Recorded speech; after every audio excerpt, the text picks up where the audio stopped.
to be invited to speak before a joint session of the Senate Armed Forces Committee and Foreign Relations Committee. They had never met in joint session before. So this is literally making history. And for me, who is somebody who had avoided the spotlight as a weapons inspector, my job wasn't to be a media star.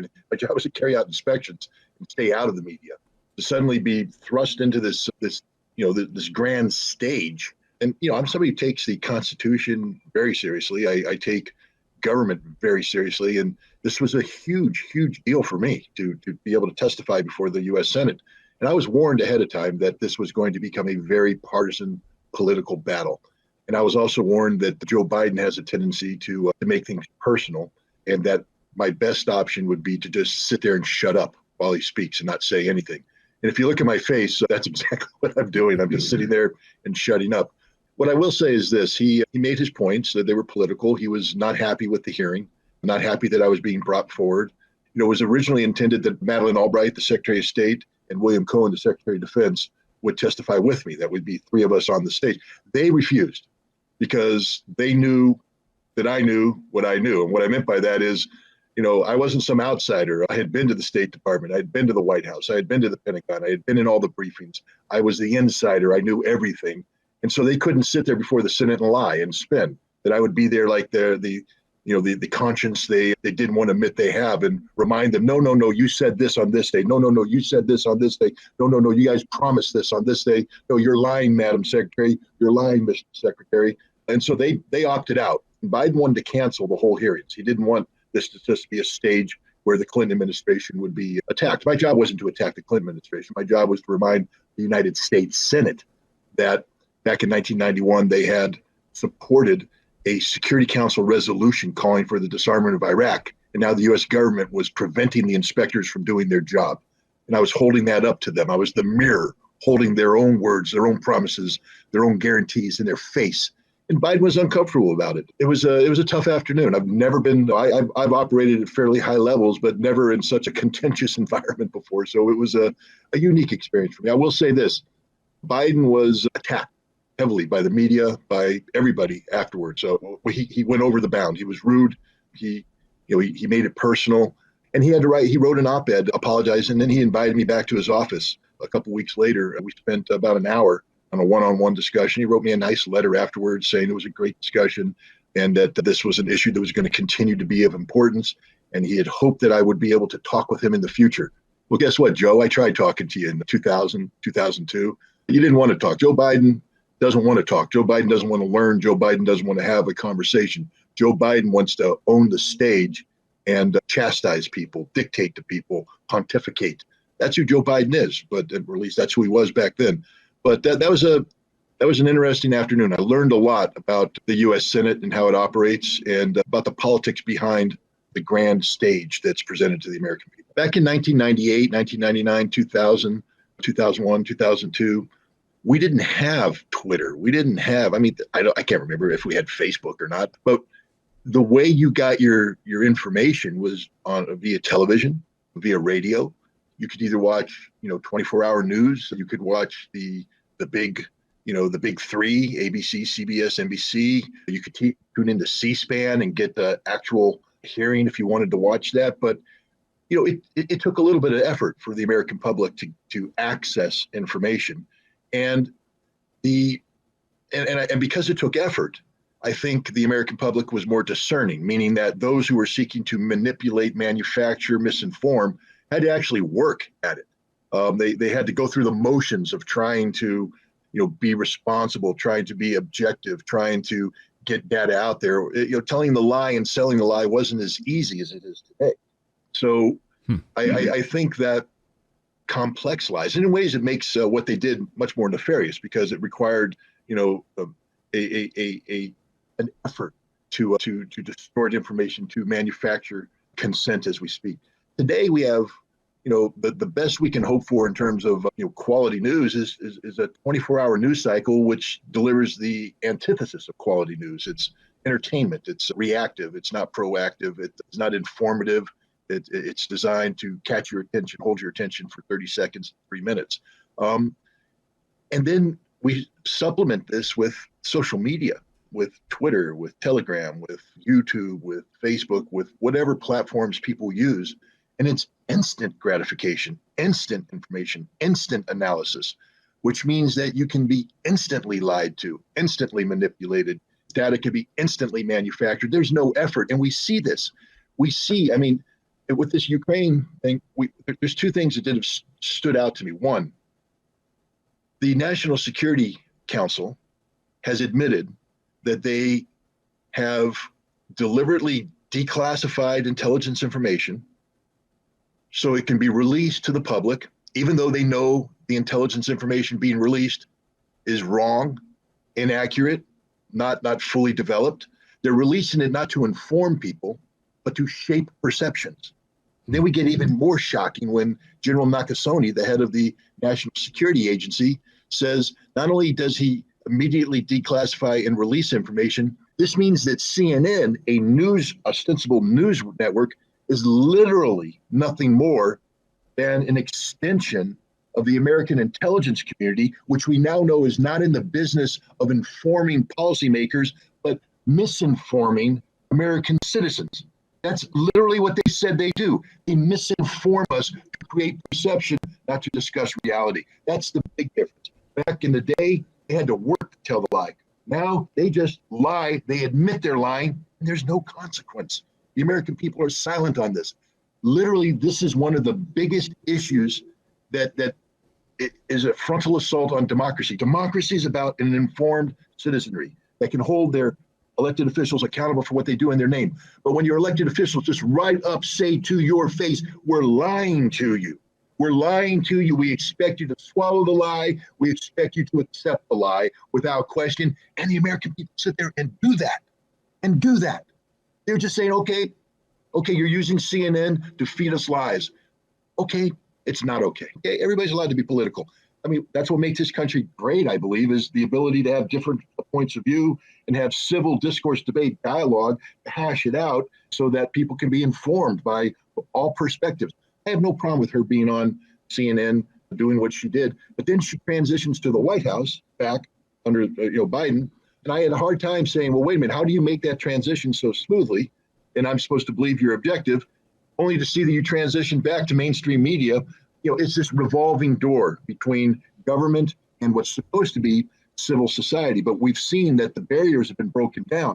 It's not just in the media. We see the barriers are broken down in industry where generals can leave active service and immediately go to a board of a major defense industry company where their connections, their contacts, you can't tell me that doesn't influence why they were recruiting, what is expected from them, and then immediately transition back into civilian leadership. And if you look at the Constitution, you need to understand that that's a big deal because the military is obligated under the Constitution to take the orders of its civilian leadership.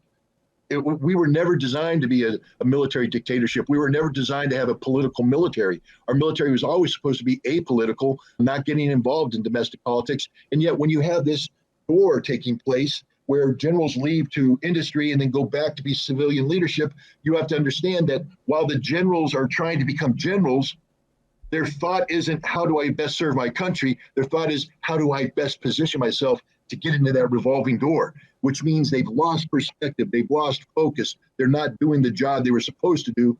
We've corrupted the military establishment, we've corrupted government, we've corrupted media, and frankly speaking, we've corrupted the American people because we've stopped behaving as citizens. We're now just a bunch of clones and drones, standing before whatever platform we want, staring at it and nodding compliantly. You spoke of the Constitution, the sanctity of the Constitution. I'll leave you with this.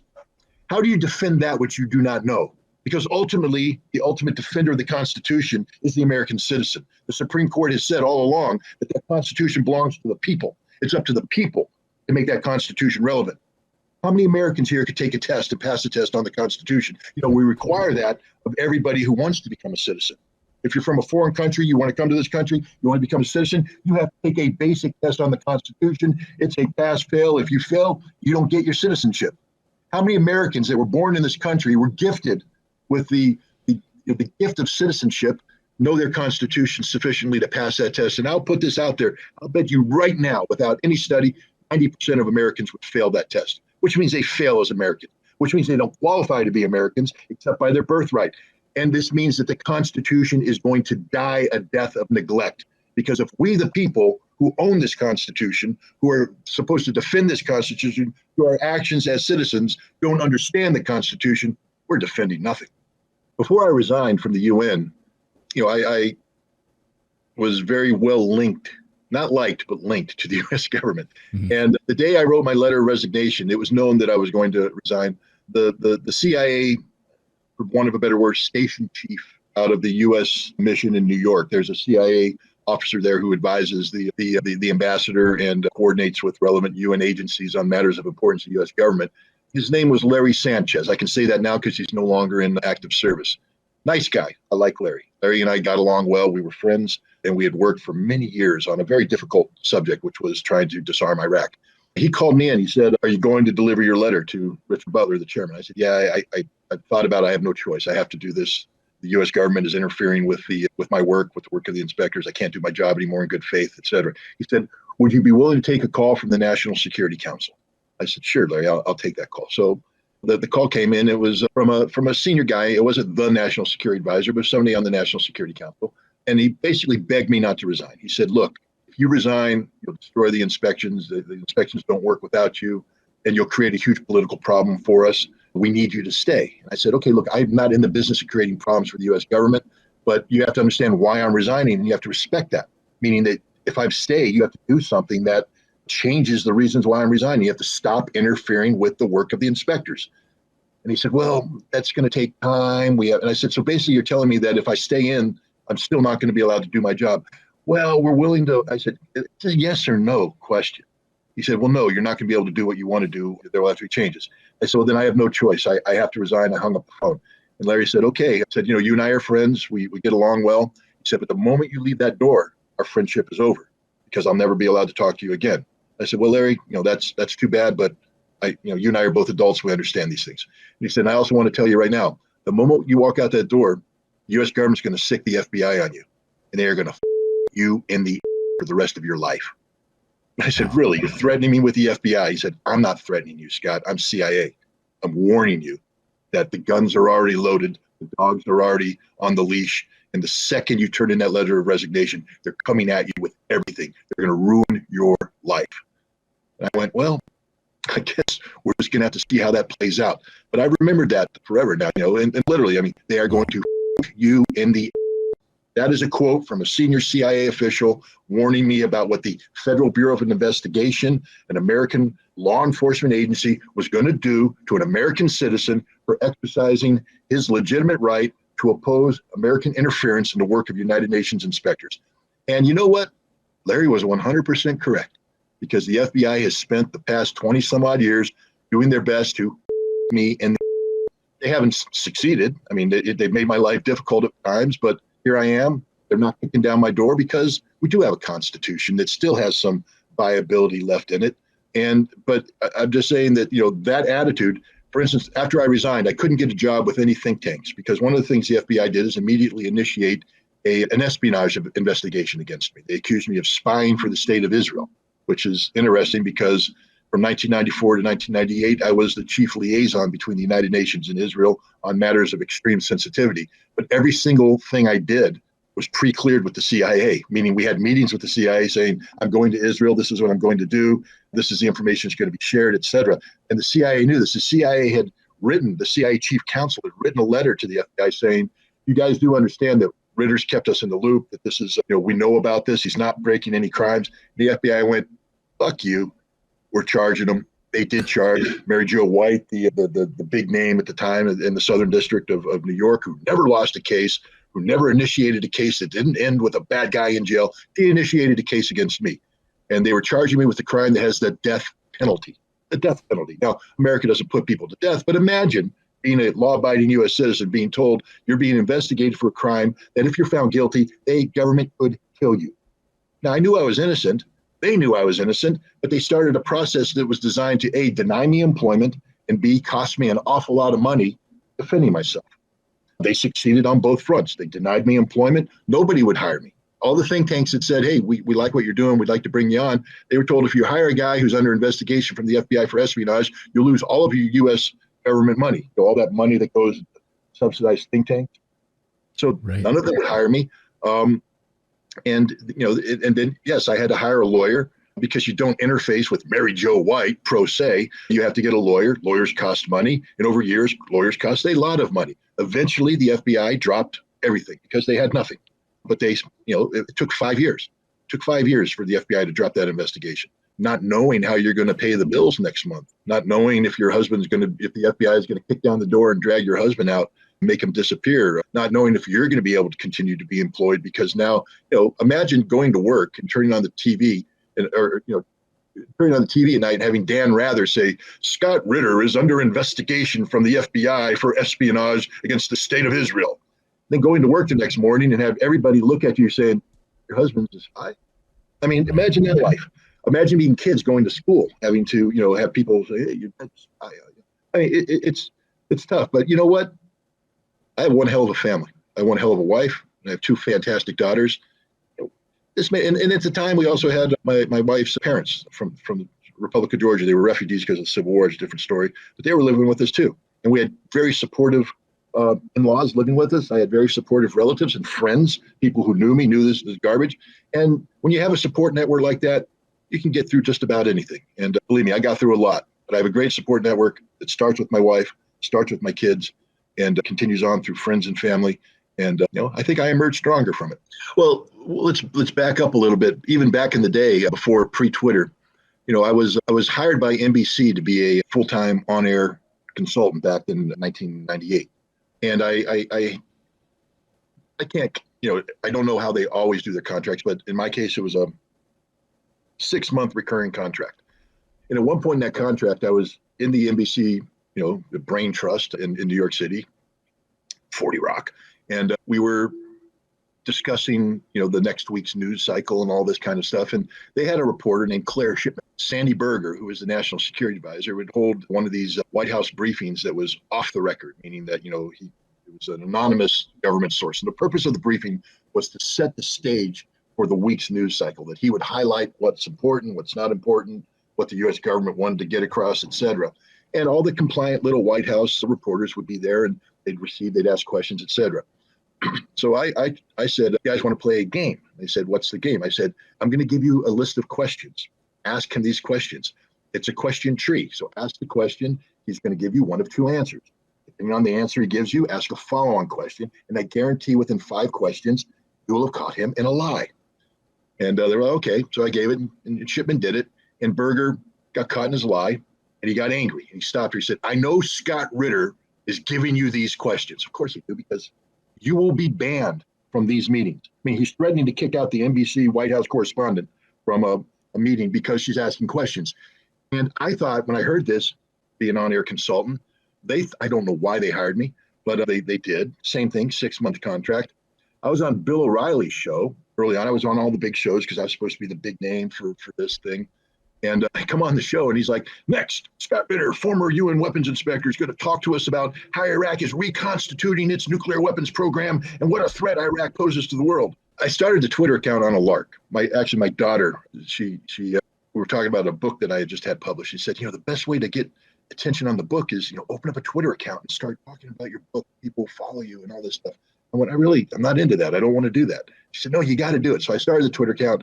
But I mean, it was, I get 5 followers, all family members. It was work. I mean, you're interacting with people, you're talking, you're building, followers, and you're following people.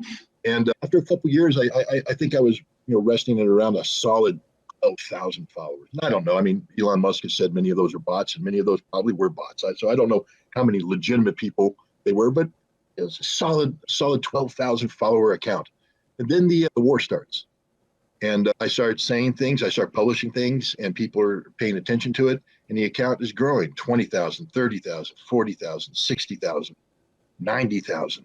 It was on the cusp of hitting 100,000. I'm talking about the trajectory. I don't know what the upper limit would have been, but we're the trajectory of followers were just going sky high. And I think that scared some people because, I did one tweet on it's a 16 thread tweet on, what I call Big Arrow War, talking about, the Russian strategy, trying to explain what happened in Kiev, et cetera.